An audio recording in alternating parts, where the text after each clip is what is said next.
y'all. The people driving, I'm telling you, it will make you have to put on the gospel. Okay, we're gonna get to work. We're gonna get to work. Come on, school folks. Don't be clogging up the streets. Come on, school folks. You better move your feet. Come on, school folks. Get your ass out the way. Come on, school folks. Gotta be somewhere today. Hey, hey, hey, hey. Hi, self-lovers. Welcome back to World, where we use self-care to create our ideal selves, homes, and lives. I'm Domarella, and this is my real-time experiment using self-care to create my own version of happily ever after. Today, I want to talk about things you should consider before buying an EV, an electric vehicle. Let's get into it. I bought a 2022 Chevrolet Bolt EUV, an electric utility vehicle. So it's what they call a a crossover. So it's like a small SUV.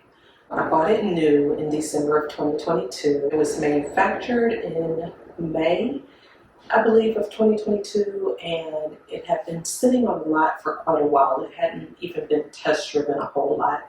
But when I went to go test drive it, I did a bunch of research. I decided that was the vehicle I wanted, and it happened to be the exact trim that I wanted, what they call the Premier. So it has the navy blue leather.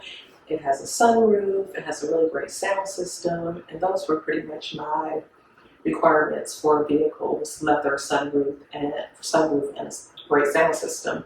Periodically, my moonroof will do this little glitchy thing where it like almost closes, and then right when it gets to the end, it opens again, and I'll have to fiddle with it for several minutes. And I've read that other people have had that exact same issue. I fell in love with it, brought it home, and Chevrolet had a promotion where you would get a charger installed at home for free, or it was included in the cost, as most things are that are advertised as free. It's included in the cost in some way, shape, or form. But I was good with the cost. I did research on the best time to buy a big ticket item like a car, and it's at the end of the month, the quarter, the year, things like that. So I did all of those and bought it toward the end of December. So things that I wish I had considered. So I did consider the range. I did a lot of research on how far the car would go on a full charge. So the top range vehicles tend to be the most expensive vehicles. And mine was not the bottom of the range, but it also was not at the top.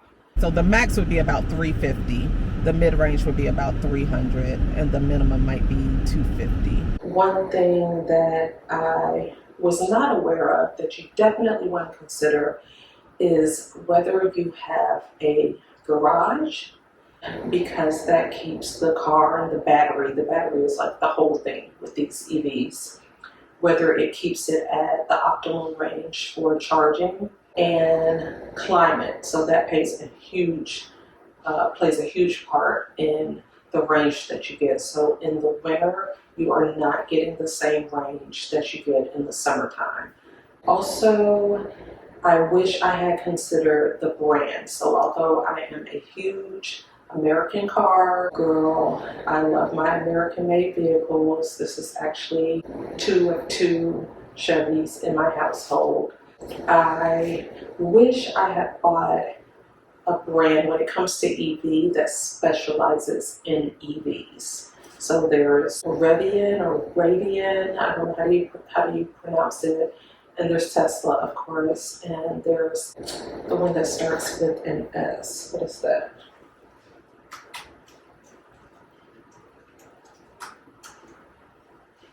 Oh, Polestar. That's not an S at all. And there's a few others, of course. But what I found is when your car needs service and it's not a brand that specializes in EVs, my car needed service 2 times during 2024. And the first time it was in the shop for about 3 weeks, and the second time it was in the shop over 3 weeks, bordering on a month. And that's because they have one technician in each dealership that can work on EVs, and your car is in a long line. So there may be a week that it sits there before it even gets looked at. And when it comes to like making appointments online, your time does not start from the time you make that appointment. It starts from the time you drop the car off, and it actually gets in the queue. So that was definitely irritating, and I wish I had considered that the first time. It ended up, and I'm still not sure if it's really what it was, because the second issue seemed to be related. But the first time they said that my battery key fob, my key fob battery was dead. So 3 weeks to find that out is irritating. And with something like that, literally my car would not shift into gear. So it would start, but it wouldn't turn off. I had to be at least 50 feet, I think, away from it, and then turn it off through, I think I used my app at the time, which I no longer have. I had like a year of that service of being able to like remote start my car with the app. So I turned it off when I was a certain distance away. I mean, it may have worked with the fob, I'm not sure. And then it wouldn't shift into gear. So the second time, it would start, but it would turn off with the push to start or the key fob, but it would not shift into gear. The roadside service that's included with my vehicle, they have not gotten up to date with the choices when you select the type of service that you need. It doesn't take into account EV vehicles and that you might need something that's not on there. So when the person came out, they gave my car a traditional jump, and it actually got it to shift into gear, and a couple of coworkers helped push it onto the tow truck. But then I think it created further problems, because now, outside of the typical winter mileage or range that you lose, I feel like I'm losing even more range, way more than I lost last winter. So that's a whole thing. This morning on a full charge, I had 192 miles, and it's approximate. That's the mid-range. Max, like under the best conditions, a lot of braking. So believe it or not, when you brake in an EV, it regenerates the battery. So stop and go is actually good for your distance, for your mileage. And highway, just driving, well, highways here, but does not mean you won't be stopping and going, but flowing without, oh, look at the moon, without constant stopping, actually drains your battery faster and reduces your mileage. So my max is 247, and that's like no climate, no music, you're using very little battery, and driving under the best conditions, I could get 247. Well, I've lost about 3 miles, so probably started at 250. And the minimum is 154. Now, this is the winter time, the height of winter, the probably coldest it gets in Atlanta. So let me see, it is 34 degrees right now. So we have been in the 20s here and there and things like that. So it's super cold. So this is like the worst my battery should perform. You definitely want to make sure you have an at-home charger. If I had to rely on public chargers, or even like in an apartment charger that multiple people have access to, that would not be practical at all, because now I'm at the point where I pretty much charge my vehicle every night. They do have, well, Georgia Power at least has what they call EV rates, where if you charge your car overnight, the electricity for the entire home is reduced. It saves you a little bit of money there in charging cost. Charging speed, that is sort of the same thing. Your at-home charger, it's not going to be like a plug in the wall, although there are people who use a standard plug to the outside of their home to charge their vehicles, and that takes like forever. My car, to get a full charge from completely dead, it still will do it during peak hours, which are 11 p.m. to 5 a.m. You can get a full charge during that time. But of course, the public chargers that you pay for, they are going to be super fast, not as fast as a Tesla charger, although now they have adapters that you can buy for about $150 to be able to use the super fast Tesla chargers. And you want to think about whether you have a plan B. When it comes to road trips, when it comes to when your car is in the shop for several weeks, do you have a second vehicle that you can use to get around, because you probably will need it. Now, they do have this nifty feature where you can plan a driving route based on charger locations, but it adds several hours to your trip. I took a trip to Charleston, which ordinarily would take, I think, 5 hours from Atlanta, and it took maybe 8. And the way there wasn't so bad. It added, let's say you're maybe at a charger for about an hour, and you, of course, you don't want to go all the way to zero while you're on the road, but typically the route will account for getting to about between 50 and 100 miles to E.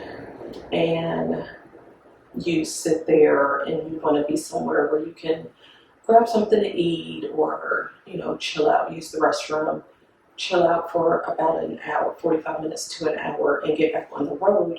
Well, for whatever reason, there were several chargers that were like out of service and that didn't register, or places where several people were like waiting in line, and happened to be near a Target. This was on the way back. So, there were things to do, but if you had somewhere to be, you were out of luck at that time. So definitely having a plan B makes a pretty big difference. And then lastly, you want to think about the drivability. I love the get up in my car, but if you do have a lead foot or you tend to speed, you definitely want to keep that in mind, because electric vehicles accelerate fast, they go fast, and they are so quiet and they ride so smoothly that you don't realize how fast you're going. So I don't have the self-drive feature. That's like an optional. I can pay to have that activated in my vehicle, and I have not done it. Not sure how I feel about that yet. I may at some point, when I'm done making regular monthly payments on it, then that might be something that I'll look into. But right now, I would say those are the big things that I would definitely consider before I buy an EV. I'm all in with EVs. I love the reduced, carbon footprint and impact on the environment. So would I purchase another one? Absolutely.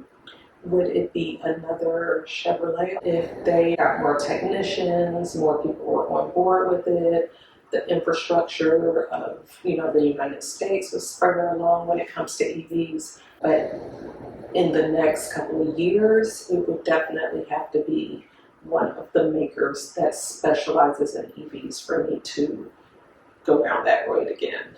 Besides that, I'm all for it. If you're thinking about getting an EV, go ahead and ask me questions. I'm a big fan of doing your research and thinking about the things that are important to you. I say go for it.